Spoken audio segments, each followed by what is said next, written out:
Okay, so we're diving into something today that I think a lot of people struggle with, and that's that feeling of being overwhelmed by an endless to-do list. Yeah. You know, the one where everything feels urgent and important. Right. And, you shared this podcast episode, Legacy of Mindset, Yeah. and I think it really hit home, right? Especially that idea of the Pareto principle. hmm What if we're spending like 80% of our time on things that only contribute 20% to our actual goals? Yeah, that's it. That's a real wake-up call for a lot of people. Yeah.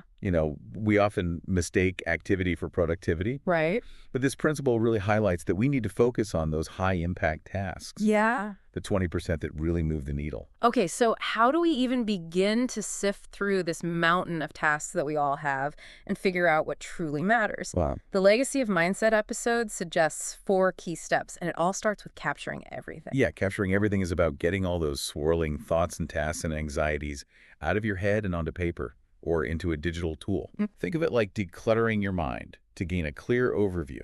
Okay, so it's like a massive brain dump. Exactly. I've tried that before, but then I end up with this gigantic, overwhelming list. Sure. How do we go from chaos to clarity?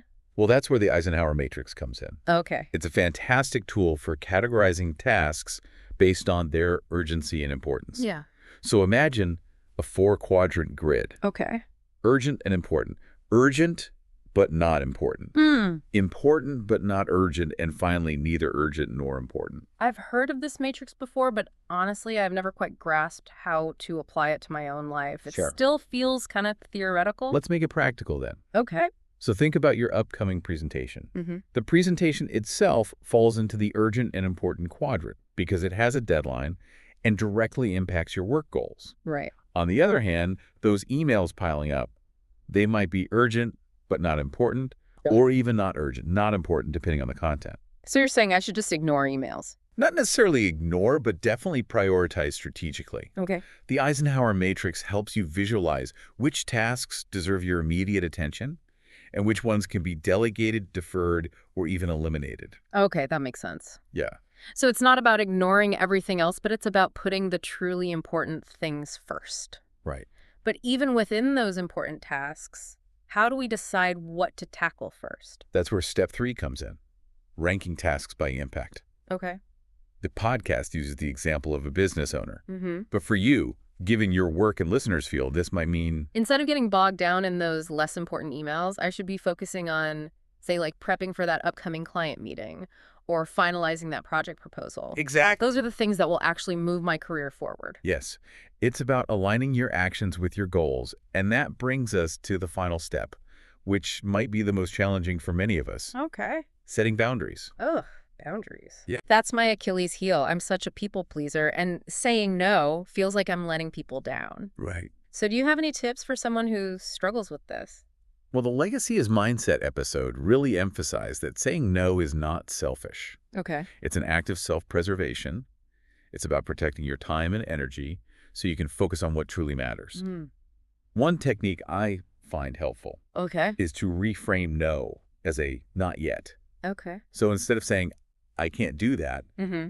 try saying, I'm unable to take that on right now, but perhaps I can help you in a few weeks. That's a great tip. Yeah. It takes the sting out of the no and offers an alternative solution. Right. This reminds me of the story about Alex in the podcast. He was completely overwhelmed, drowning in tasks. Yeah. You mentioned that you see this a lot with the people that you work with. All the time. Yeah. Alex's story is a perfect example of how anyone can benefit from these prioritization techniques. Right. Remember, he's a project manager, constantly juggling multiple deadlines and demands. But by implementing the Eisenhower matrix, focusing on high-impact tasks and learning to set boundaries, he not only gained control of his workload, but also rediscovered time for personal pursuits.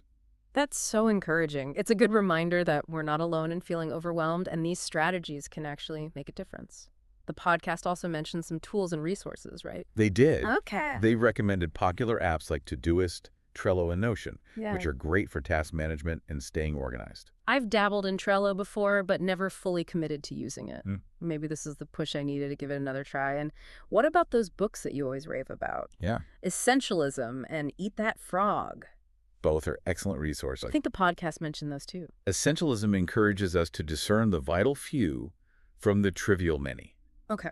It challenges us to ask, am I saying yes to this out of obligation or because it truly aligns with my core goals? Right. As for Eat That Frog, it advocates for tackling your most challenging task first thing in the morning, getting it out of the way, and freeing up mental energy for the rest of the day. Ooh, I like that. It's Yeah, like ripping off a Band-Aid.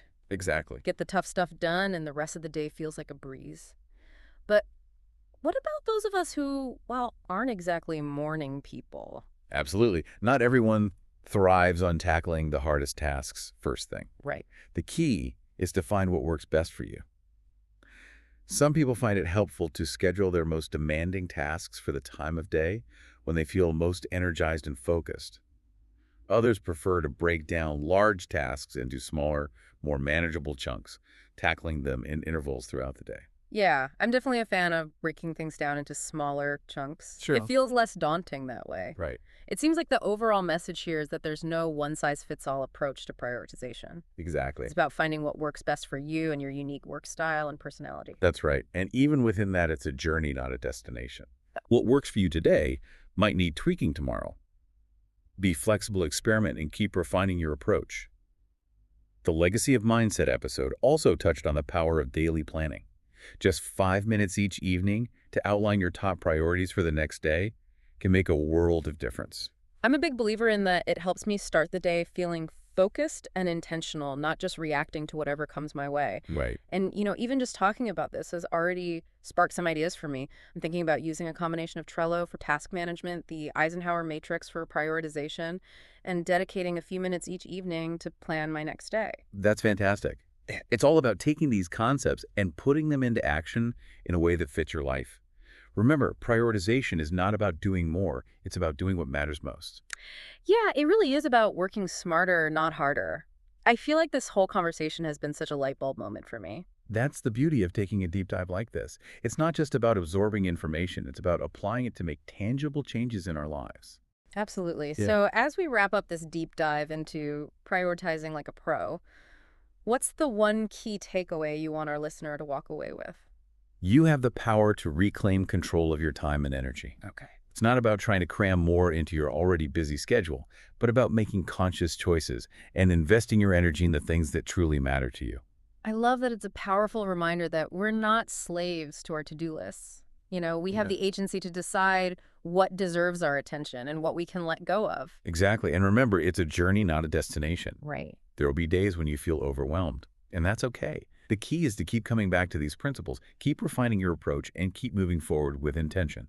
So true. This has been incredibly insightful, and I'm already feeling more equipped to tackle my own to-do list with a renewed sense of purpose.